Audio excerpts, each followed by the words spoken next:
आंदोलन हो और कोई आंदोलन हो, कुछ ऐसा सकारात्मक हो रहा है, बहुत कुछ सकारात्मक हो रहा है। यदि वो ना होते तो ना होता जो आप ना हो। इतने सारे उदाहरण आपने दिए अभी हमको कि कितने सारे जन आंदोलन ऐसे चले हैं जिनके चलते आज हम कह सकते हैं कि हमने कुछ अच्छे काम किए, इसमें कोई शक की बात नहीं है। लेकिन सारा काम आप इन एनजीओ पर छोड़ देना चाहें और हम अपने ऊपर कुछ भी ना लेना चाहें, ऐसी बात नहीं बनेगी। हम राजनीतिक पक्षों से बहुत ज्यादा अपेक्षा नहीं कर सकते। मैंने जैसा कहा, वो सत्ता की राजनीति कर रहे हैं, उनको सत्ता में बने रहना है, उसके लिए वो कुछ भी गलत कर सकते हैं और उसको वो गलत नहीं मानते हैं। सारे राजनीतिक दल, रेस्पेक्टिव ऑफ कि वो चाहे कांग्रेस है या बीजेपी है या कम्युनिस्ट पार्टी है, जिसका जब मौका आता है सत्ता में बैठने का, वो सत्ता में बैठ जाता है। तो राजनीतिक दल अपनी जगह हैं और हमारे एनजीओ अपनी जगह हैं, वो अपनी तरीके से काम कर रहे हैं। हमें जो काम करना है जनतंत्र को सफल बनाने के लिए, वो ये है कि इनमें जो खराबियां आ गई हैं, राजनीतिक दलों में जो खराबियां आ गई, उनको कैसे दूर करें। आपने चुनाव प्रणाली की बात की कि चुनाव प्रणाली में कुछ सुधार होने बहुत जरूरी है। प्रकाश कुछ उदाहरण दे रहे थे, क्या क्या हम कर सकते हैं, हमें करना चाहिए।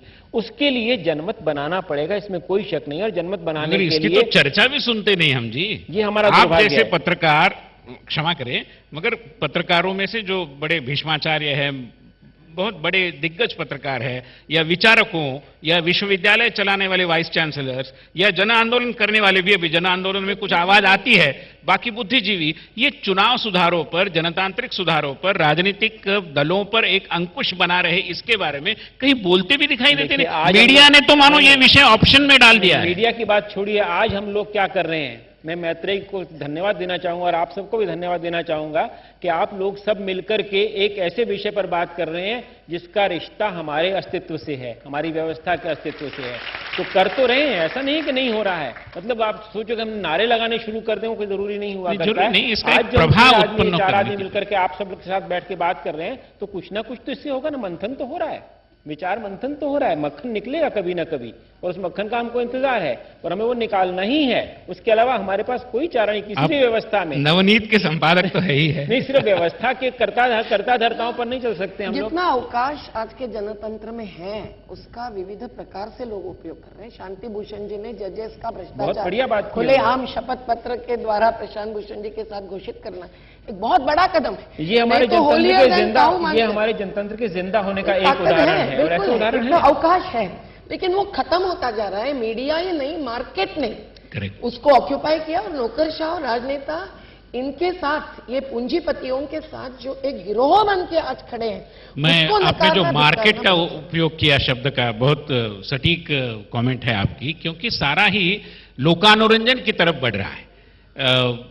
अनेकांना माहिती असेल की एडमंड बर्ग सारख्या एका लोकशाही विषयक चिंतन करणाऱ्या विचारवंतांनी म्हटलं होतं की जो निवडून येणारा प्रतिनिधी आहे त्यांनी लोकांना कसं वाटेल याकरता स्वतःची विचारशक्ती गहाण ठेवणं म्हणजे लोकसेवा करणं नसून लोकद्रोह करण्याजोगं आहे। पण आज निवडून येण्याकरता लोक नाना प्रकारच्या क्लुप्त्या लढवतात, शरणागती स्वीकारतात आणि स्वतःच्या वैचारिक भूमिकेशी देखील फारकत घेतात। यातनं कुठेतरी निवडणुकीच्या राजकारणाचा दबाव राजकीय पक्षांवर अधिकाधिक येताना दिसतो। यावर उपाय काय प्रकाशजी? नाही, माझं असं म्हणणं आहे की आपण जी आता सगळी चर्चा करतोय ना, विश्वनाथजींनी सांगितलं, मेधाताईंनी सांगितलं की लोकांचा सहभाग पाहिजे। माझं असं म्हणणं आहे की आपल्या देशात सत्ता या गोष्टीबद्दल एक आपण पहिल्यापासून खूप ही वाईट गोष्ट आहे असं धरूनच आपण चालत आलेलो आहोत की सत्तेत जाणं म्हणजे वाईट गोष्ट आहे।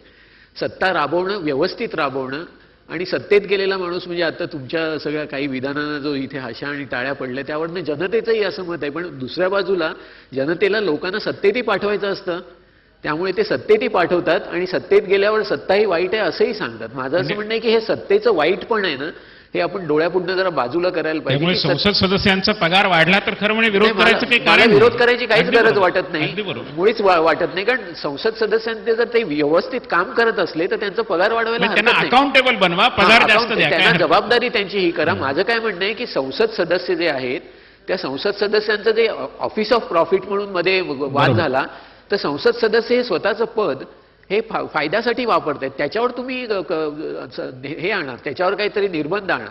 माझं असं म्हणणं आहे की सत्तेत जाणं आणि सत्ता भारतासारख्या खंडप्राय देशात तुम्हाला काहीही घडवून आणायचं असेल तर सत्तेशिवाय ते घडवून आणता येत नाही. त्याला पूरक जनआंदोलन किंवा चळवळींचं त्यांना पूरक साथ मिळाली पाहिजे, त्याचा दबाव राहायला पाहिजे. आपण जे सारखं म्हणतोय आता की लोक काय करतात किंवा विश्वनाथजी सारखं सांगतात की लोकांनी काय करायचं, तर हा लोकांचा दबाव यायचा असेल तर मेधाताईंसारख्या लोकांनी ते करायला पाहिजे. पण मेधाताईंसारखे अनेक लोक सत्तेतही जाऊन बसायला पाहिजेत. माझं तर असं म्हणणं आहे की उद्या मेधाताई जर पंतप्रधान झाल्या या देशाच्या, नाही नाही मी मेधाताई बहुत अच्छा काम हो रहा है. नाही कारण शेवटी नाही माझं असं म्हणणं आहे, नाही माझं असं म्हणणं आहे की सत्ता तुम्हाला राबवावी लागेल ना. तुम्ही जर म्हणाल की आम्ही बाहेर राहतो सत्ता, मग वाईटच लोक राबवणार. नहीं ऐसा नहीं है, ये नहीं. जनसत्ता भी है ना, जो लोकसत्ता भी है. पण कोणीतरी सत्तेत जायला पाहिजे आणि जिथे सत्तेत जाणाऱ्या माणसाला जर संवेदनशीलता असेल, त्याला देशापुढच्या सगळ्या प्रश्नाची जाण असेल आणि त्याला जनहिताने काम करायचं असेल तर त्यांना बाहेरनं जसा पाठिंबा मिळायला पाहिजे तसा सत्तेतही पाठिंबा मिळायला पाहिजे. मी तुम्हाला एक जुनं उदाहरण देतो, फक्त एकच उदाहरण देतो की जेव्हा जवाहरलाल नेहरूंना हा प्रश्न भेडसावायला लागलेला होता 50 सालच्या नंतर, तेव्हा त्यांनी प्रयत्न केलेला होता की जयप्रकाश नारायण आणि हे लोक सत्तेत यावेत. आणि त्यांचा जो पत्रव्यवहार जर तुम्ही आज वाचलात 60 वर्षानंतर, तर तुमच्या असं लक्षात येईल की त्या दोघांचे जे एकमेकात जो संवाद झालेला होता आणि काही जे मतभेद झालेले होते, तेव्हा सारखं नेहरूंनी जयप्रकाश नारायणांना असं सांगितलेलं होतं की तुम्ही सत्तेत या, मला काँग्रेसच्या या चौकटीत काही अडचणी येतात, तुम्ही जर सत्तेत आलात तर आपल्याला एकत्रपणे या अडचणी दूर करता येतील. म्हणजे जे लोकांचे वेगवेगळे हितसंबंध येतात ह्या पद्धतीने.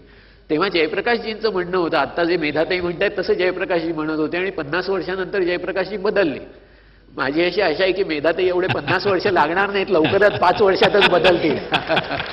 जेपी के आंदोलन की परखड़ समीक्षा बहुत जरूरी है.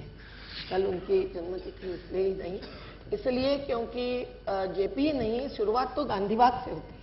नेहरू विरुद्ध गांधी, ये जो संघर्ष था, वो संघर्ष ही व्यवस्था के में सत्ता यानी राजसत्ता ही कि लोकसत्ता, केंद्रीकृत व्यवस्था उसके द्वारा राज्य चलाना कि विकेंद्रीकृत व्यवस्था जिसमें गांव-गांव का एक सामान्य आदमी भी खुद को एक सत्ताधीश मानेगा, अपने संसाधनों पर सत्ता, निर्णय पर सत्ता और उसमें सहभाग का अवकाश ये उसको प्राप्त होगा. ये सवाल गांधी का सवाल था. और नेहरू ने क्योंकि पाश्चिमात्य राजनीतिक विचारधारा ही नहीं, तो इस संसदीय राज प्रणाली को एक प्रकार से इस देश पर थोपा. इसलिए गांधीवाद का वो वैकल्पिक जनतंत्र का पूरा आधार खत्म करते हुए ये आज की राजनीतिक विचार प्रणाली आगे बढ़ी है. इसीलिए प्रातिनिधिक लोकतंत्र पूर्ण रूप से न नकारते हुए भी हम चाहते हैं कि वो केवल एक सिंबॉलिक या प्रतीकात्मक न बन के रहे, जिसके कारण ही भ्रष्टाचार, अत्याचार पुलिस बल के आधार पर, चाहे वो सुरक्षा के लिए हो, चाहे वो मणिपुर और नॉर्थ ईस्ट में आर्म्ड फोर्सेस एक्ट के तहत हो, वो आगे बढ़ने के सिवाय दूसरा चारा नहीं रहा है. क्योंकि लोग और सत्ताधीश, राजनीतिक कहीं मुझे ऐसा लग रहा है मेधा जी, जो गांधी जी कह रहे थे, जिस समय गांधी जी ने कांग्रेस के बारे में कहा कि कांग्रेस के लिए तो अभी समय आया है कि उसको लोक सेवक संघ में रूपांतरित किया जाए. जेपी ने भी पार्टीलेस डेमोक्रेसी की बात की, बाद में जैसे इन्होंने कहा कि मत में परिवर्तन हुआ. विनोबा जी ने भी यही कहा था कि पार्टीज के बारे में उनके मन में बड़ी घृणा थी और पार्टीज के बारे में कभी भी वो अच्छा नहीं बोलते थे. मतलब पार्टी डेमोक्रेसी के बारे में, पार्टी बेस्ड डेमोक्रेसी के बारे में यही विचारधारा कमोबेश कई अन्य विचारकों में भी थी. तो जो प्रकाश जी कह रहे हैं कि कुल मिलाकर सत्ता के लिए राजनीति करना, इसके बारे में हमारे यहाँ कोई एक घिनौनी भावना से उसकी तरफ देखा जाता है. शायद आप भी उसी स्वर में स्वर अपना मिला रही है, ऐसा एक आभास हो रहा है. नहीं, पर हम संताप से जरूर देख रहे हैं इन लोगों को. नहीं, इसका चारा बताइए ना हमें. 99% श्रमिकों को न्यूनतम वेतन नहीं, पेंशन नहीं, इसलिए वो गरीब बस्ती में भुगत रहे हैं अपने जीवन मरण की गाथा. और दूसरी बाजू ये भत्ते बढ़ाने के लिए इतनी कमोवेश कोशिश कर रहे हैं, इतनी लूट चल रही है इनकी एक एक विकास की परियोजना के नाम पर, तो इनके में ही घुसकर हम कितना बदलाव ला सकते हैं. और कुछ अंदर घुसने की कोशिश करते, तो बाहर बैठकर भी हम अंकुश कैसे रख सकते हैं, वो भी राजनीतिक जन आंदोलनों के द्वारा. ये भी सवाल अंकुश जो है जनता का अंकुश होता है, और आपके जितने भी संगठन इस तरह के काम करेंगे वो अंकुश जनतंत्र की सफलता की पहली निशानी है. वैसे तो जहां तक राजनीति का सवाल है, उससे कहते हैं कि the politics is the last resort of scoundrels, बदमाशों के लिए जगह हुआ करती है. लेकिन जनतांत्रिक व्यवस्था में हमें उस राजनीति को कुछ सही बनाना है.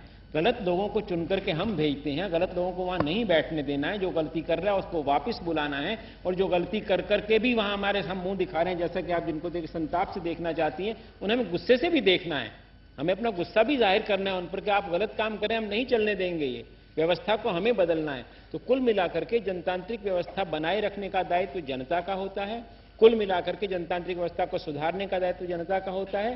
सत्ता की राजनीति अपनी जगह है, सेवा की राजनीति अपनी जगह है, लेकिन जन की राजनीति, जिसे लोक नीति कहते हैं हम, वो लोक नीति की आवश्यकता है, जिसके माध्यम से हम लोग को उठाएंगे। जो ताई आप कह रही हैं, मैं आपसे बिल्कुल सहमत हूं इस बात में कि हमें सारे लोगों के साथ, जो गांधी वाला रास्ता था, मतलब गांधी वाला रास्ता यह था कि सारे समाज को आगे ले जाना है। जब तक इस देश के आखिरी आदमी की आंखों में आंसू हैं, तब तक हमारा काम पूरा नहीं होगा। ये गांधी ने जनतंत्र की एक शर्त बनाई थी। जनतंत्र तब सफल होगा कि एक भी आंख में आंसू नहीं होना चाहिए। और तब नेहरू ने कहा था कि वो जो आज इस आदमी ने जो बात कह दी है, जो कसौटी रख दी है, हम वो शायद पूरी न कर पाए, हम इतने काबिल नहीं हैं, लेकिन जब तक वो काम पूरा नहीं होता है हम उसमें लगे रहेंगे, हम जनता के आंसू पहुंचते रहेंगे। जनता के आंसू क्या है? ये सिर्फ प्यास नहीं है, ये भूख नहीं है। सही बात की तो हम समर्थन देना चाहिए। जो हमारे साथ आते हैं हम उनको धिक्कारते नहीं, मंच पर से नीचे नहीं। मगर आप राजनीति में नहीं उतरोगी।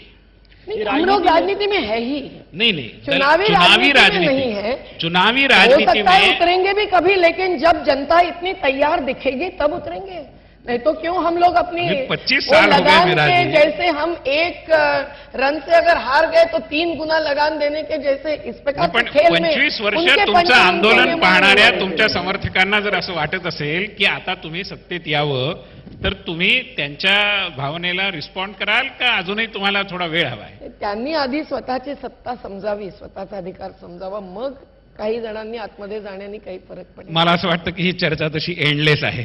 याचं कारण लोकशाही हा विषय एवढा व्यापक आहे आणि त्याला इतके पदर आहेत, आणि नुसतं पक्षीय लोकशाही आणि निवडणुकीचं राजकारण म्हटलं तरी आपल्याला 2-3 तास चर्चा करता येऊ शकेल. इतक्या खमंग गोष्टी त्यामध्ये आहेत, चटकदारही आहेत, विषण्ण करणाऱ्या देखील आहेत, विचार प्रवृत्त करायला लावणाऱ्या देखील आहेत. अशा सगळ्या स्थितीमध्ये मला सतपाळकरांच्या विषयीचं एक पुस्तक वाचायला दिलं होतं. त्याच्यामध्ये सतपाळकरांनी एक वाक्य म्हटलंय, त्याची आठवण होते. त्यांनी असं म्हटलं की बदलत्या काळामध्ये सखाराम, तुकाराम वगैरे ठीक आहे, पण आपण आत्माराम जागवला पाहिजे.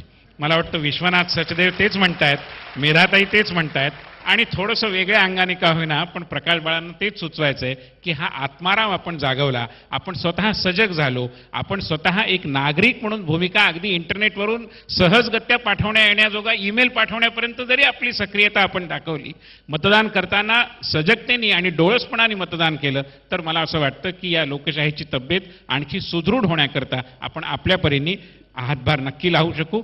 आजची परिस्थिती आपल्या देशाची अशी आहे की इथे सिनिक होणं, अश्रद्ध होणं, काहीच बदलणार नाही असं मानणं, हा एक प्रकारे मी म्हणेन की गुन्हा आहे. हा गुन्हा करण्यापासून आपण स्वतःला वाचवलं, मला असं वाटतं की आपल्यातला आत्माराम तो आपल्याला नक्की जागवेल, त्या पद्धतीने वाचवेल आणि या देशाच्या लोकशाहीबद्दलचं देखील एक चांगलं चित्र आपल्यासमोर निश्चितपणे निर्माण करेल. आपण चर्चेत सहभागी झालात, मनापासून धन्यवाद. आपण आपल्या जागी उभं राहूया. वंदे मातरम. वंदे मातरम, वंदे मातरम, वंदे मातरम, वंदे मातरम, वंदे मातरम, वंदे मातरम, वंदे मातरम, वंदे मातरम, वंदे मातरम, वंदे मातरम, वंदे मातरम, वंदे मातरम, वंदे मातरम. सुजलां सुफलां मलयज शीतलां सस्य श्यामलां मातरं वन्दे. सुजलां सुफलां मलयज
मैत्रेय परिवाराच्या वतीनं सर्व प्रेक्षक बंधू भगिनींचं आम्ही आभार मानत आहोत. धन्यवाद. कार्यक्रम समाप्त होतो.